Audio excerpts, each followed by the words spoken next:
Hello, citizens of the world. We are anonymous.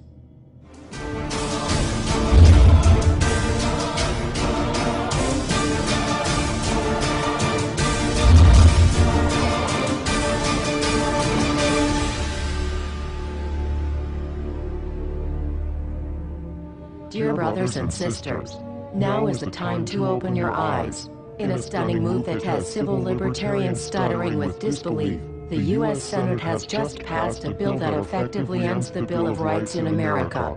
The National Defense Authorization Act is being called the most traitorous act ever witnessed in the Senate, and the language of the bill is cleverly designed to make you think it doesn't apply to Americans. But toward the end of the bill, it essentially says it can apply to Americans if we want it to. Bill summary and status. 112th Congress, 2011 to 2012, S. 1867. Latest title, National Defense Authorization Act 4.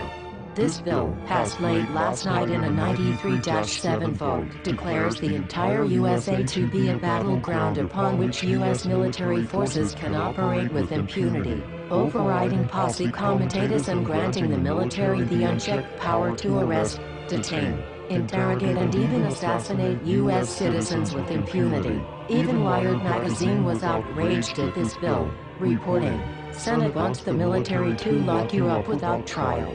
The detention mandate to use indefinite military detention in terrorism cases isn't limited to foreigners. It's confusing, because two different sections of the bill seem to contradict each other. But in the judgment of the University of Texas Robert Chesney, a nonpartisan authority on military detention, U.S. citizens are included in the grant of detention authority. The passage of this law is nothing less than an outright declaration of war against the American people by the military-connected power league. If this is signed into law, it will shred the remaining tenets of the Bill of Rights and unleash upon America a total military dictatorship, complete with secret arrests, secret prisons, unlawful interrogations, indefinite detainment without ever being charged with a crime, the torture of Americans and even the legitimate assassination of U.S. citizens right here on American soil. If you have not yet woken up to the reality of the police state we've been warning you about, I hope you realize we are fast running out of time. Once this becomes law, you have no rights whatsoever in America, no due process, no First Amendment speech rights, no right to remain silent, nothing. The U.S. Senate does not want us to speak. I suspect even now orders are being shouted into telephones and men with guns will soon be on their way. Why? Because while the truncheon may be used in lieu of conversation, words will always retain their power. Words offer the means to meaning, and for those who will listen, the enunciation of truth. And the truth is, there is something terribly wrong with this country. Isn't there? Cruelty and injustice, intolerance and oppression.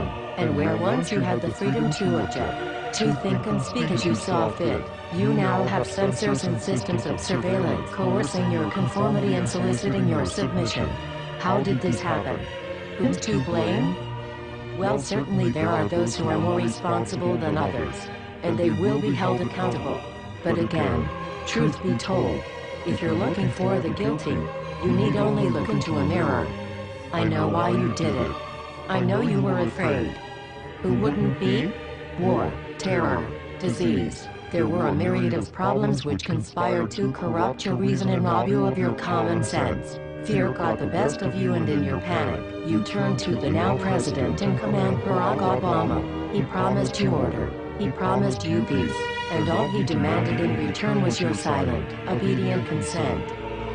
More than 400 years ago, a great citizen wished to embed the 5th of November forever in our memory. His hope was to remind the world that fairness, justice, and freedom are more than words, they are perspectives. So if you've seen nothing, if the crimes of this government remain unknown to you, then I would suggest that you allow the 5th of November to pass unmarked. But if you see what I see, if you feel as I feel, and if you would seek as I seek, then I ask you to stand beside one another, 1 year from November 5th, 2011, outside the gates of every courthouse of every city demanding our rights. Together we stand against the injustice of our own government. We are anonymous. We are legion. United as one. divided by 0. We do not forgive censorship. We do not forget oppression. U.S. Senate. Expect us.